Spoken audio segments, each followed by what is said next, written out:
I've gone camping plenty of times. Usually nothing exciting happens, just a couple of days in the woods, a fire, some beers and maybe a story about raccoons trying to steal food.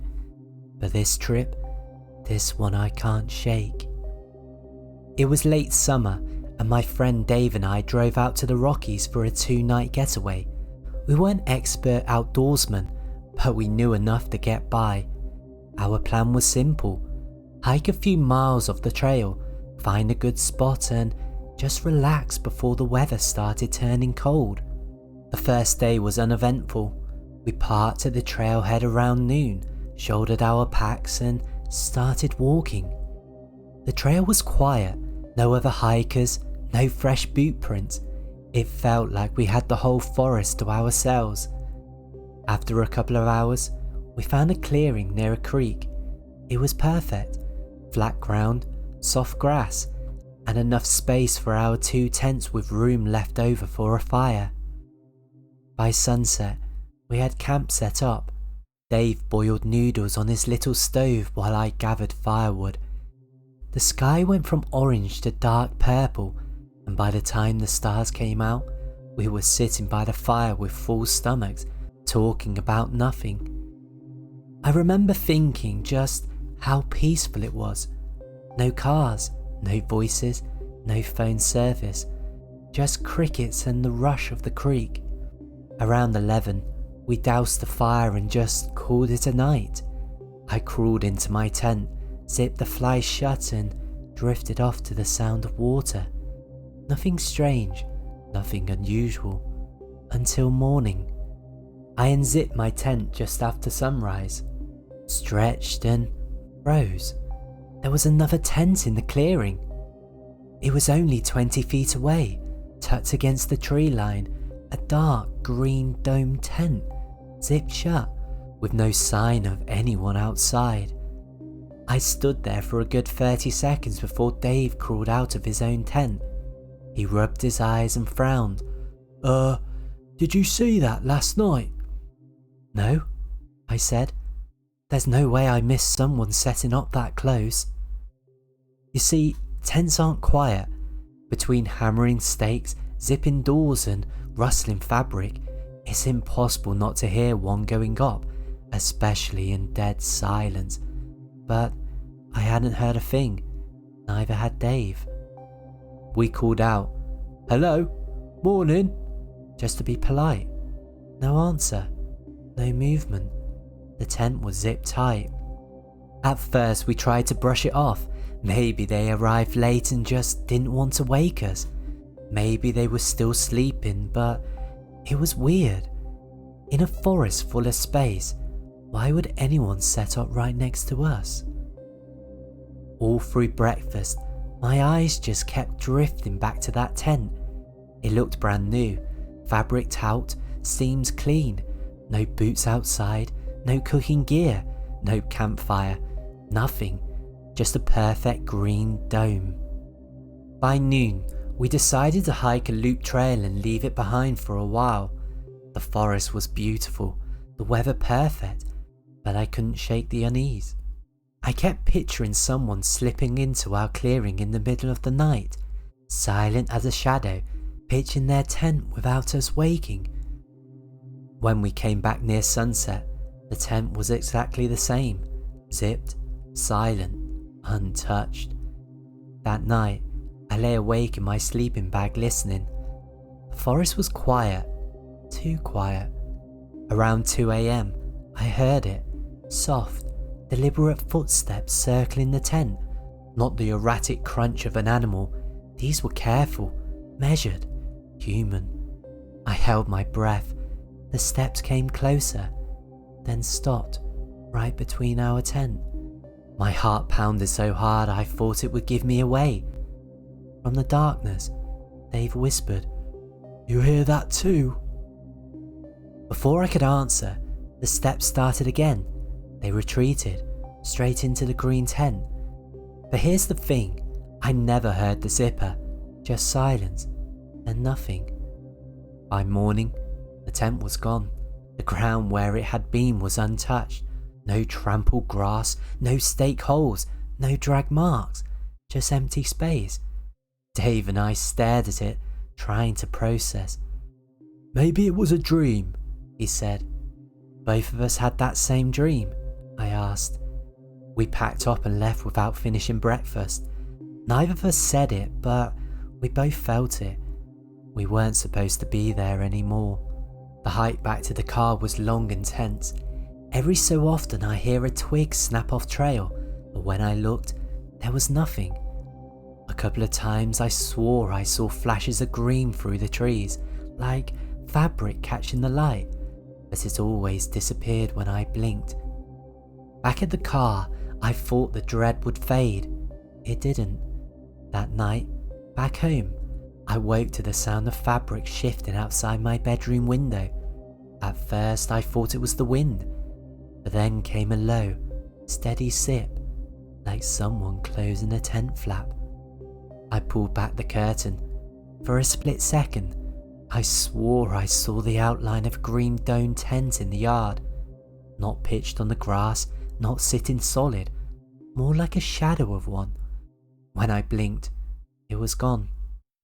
I slammed the curtain shut and I didn't sleep the rest of the night. You know, it's been over a year and I still haven't been camping again. Every time I think about going, I remember that silent tent, appearing and vanishing like it was never real. And sometimes, when I wake in the middle of the night, I think I hear footsteps circling my house, soft, deliberate, just waiting for me to notice.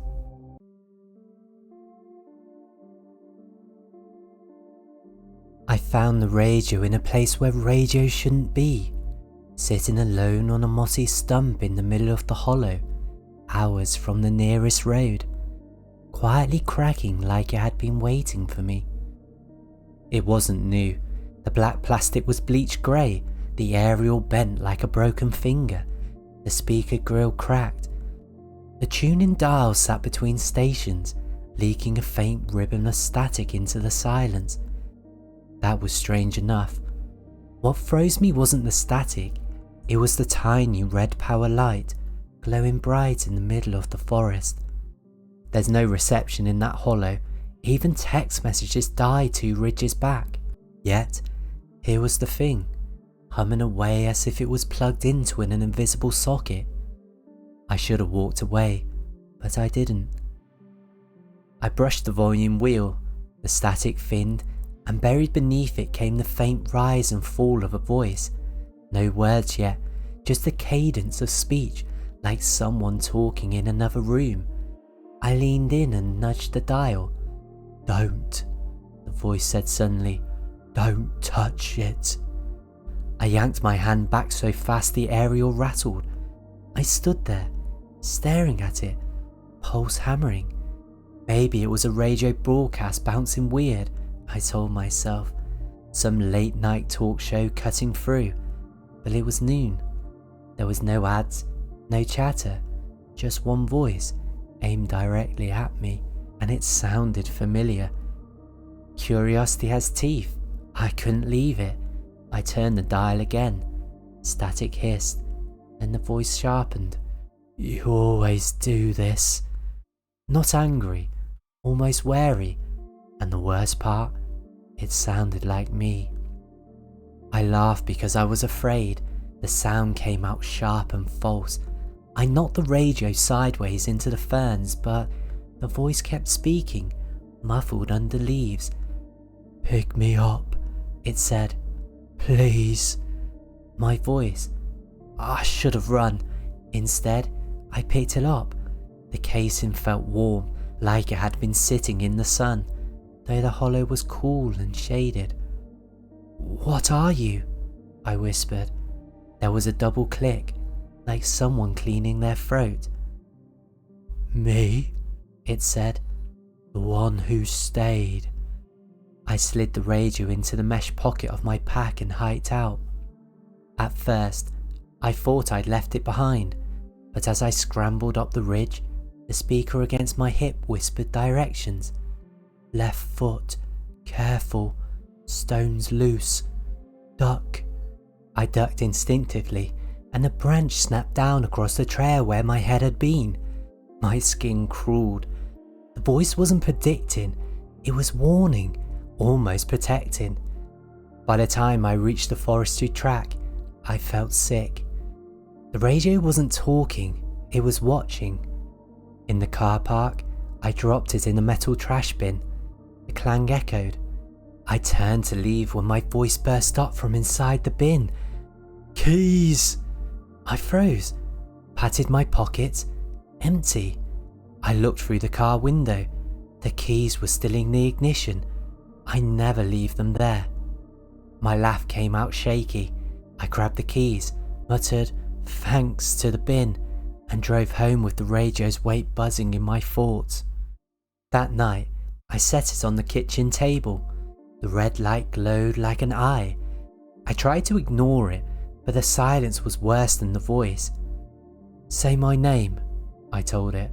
It did, in my mother's tone, the exact way she used to warn me when I was one remark away from trouble. The sound made tears spring to my eyes like a reflex.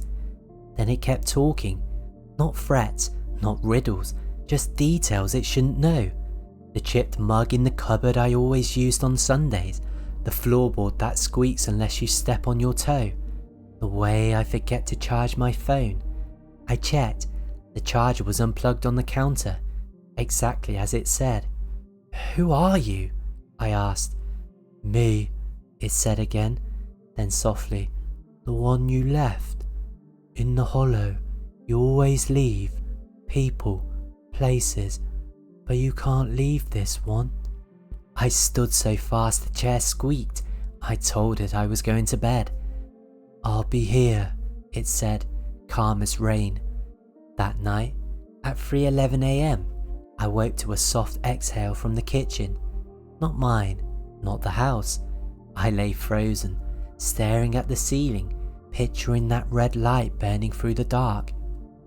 I kept it 3 days. On the second, it told me not to answer a call at 12:23. I didn't. Checked later, scam number. On the third, it warned me not to click an email about a parcel. I deleted it. It was never dramatic, never sinister, just competent, helpful, and that was worse because I started listening. That afternoon I decided to end it. I carried the radio into the garden, set it on the flagstones and raised the hammer. My hand shook. "I'm sorry," I said. "You don't mean that," my voice said through the speaker, calm, certain. "You'll still hear me." I smashed it, plastic split. The light went out, the voice stopped. For a moment, relief. Then the silence bent, like something holding its breath. That night, at 3:11 a.m, I woke again. From the corner of the room came the faint crackle of static. Then, in my own voice, a whisper. "You can change your face if you want, but I'll still recognize you." I didn't move, didn't breathe. I just lay there in the dark, listening, knowing that I hadn't destroyed anything at all.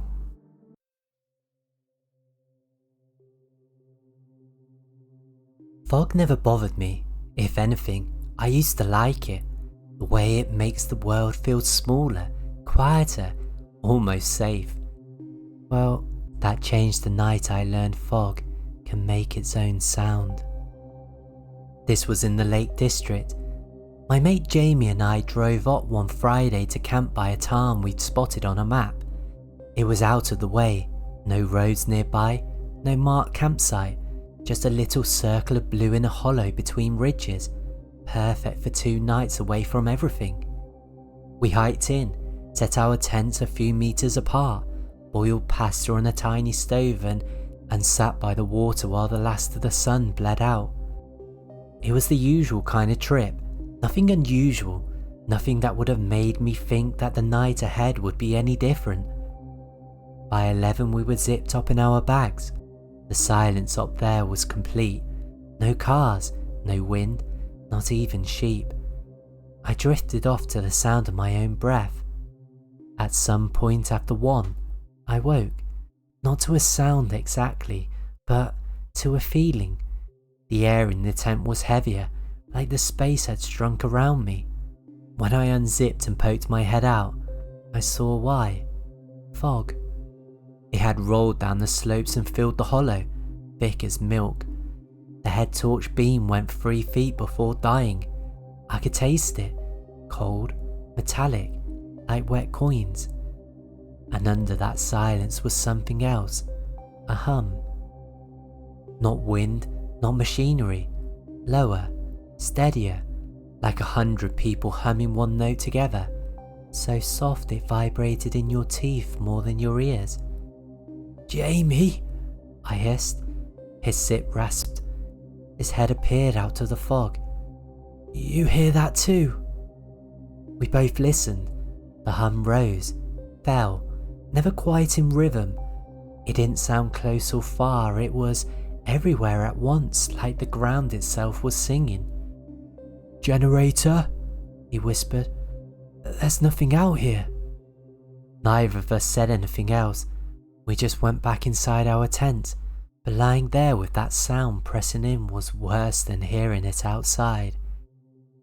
Every time I thought it had stopped, it would pulse again, right through my chest. Around 3, it shifted, half a note higher. That tiny change was enough to yank me upright. I crept back out and walked to the water's edge. The fog was so dense the tarn looked like a hole punched out of the world. My torch lit nothing but floating white. Jamie joined me, his beam cutting a second cone. We stood side by side, listening. "Film it," he said. "Prove it's not in our heads." I pulled out my phone, hit record. The mic picked it up straight away. The hum, and something else. A faint clicking, uneven, like fingernails tapping on glass. "You hear that?" I asked. He nodded. His face was pale in the torchlight. We killed our beams and stood in the dark. The clicking slowed, became deliberate, almost like counting. 12 taps, pause, 12 more. Then, from the reeds at the water's edge, came a sound that cut through everything, a soft step into water. 1, 2, then silence. We both snapped our lights back on. Nothing, just mist and ripples fading into black. Back at the tent, I tried to convince myself it was nothing. A heron, maybe, but my gut knew better. The hum went on until dawn, rising and falling like breath. When light finally burned through, the fog lifted, leaving nothing but wet grass and a drained tarn. Jamie was already standing by the water, staring. That's when I saw it. Out of the tarn, in the last scraps of mist, stood a figure. Not detailed, not solid, just a shape. The longer I watched, the more I recognized it. It moved exactly like Jamie, the tilt of the head, the way his shoulders hunched, even the little twitch of his thumb against his finger he did when he was thinking. "Funny," he muttered, though his voice cracked.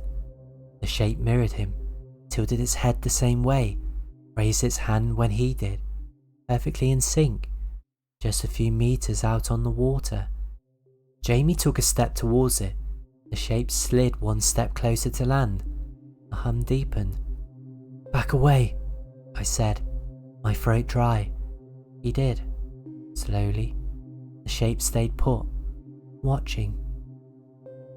We shoved our gear into our packs and were gone in minutes. Neither of us cared about breakfast or folding tent. We just wanted out. On the trail, neither of us spoke. Every time we rounded a bend, I half expected the fog to be waiting. Half a mile from the car, Jamie stopped. He pulled something out of his pocket, a Polaroid. It showed our camp from above, the 2 tents, the tarn, and us inside, zipped up, asleep. "Who took this?" he whispered. My stomach dropped. I had no idea. We didn't speak again until we were back at the car. We drove the whole way home in silence. That night, I listened to the recording on my phone. The hum was clear, so was the clicking. 12 taps, pause, 12 more, and then, at 3 minutes past 3, a faint intake of breath, right next to the mic, not mine, and then a whisper, my name, in my own voice.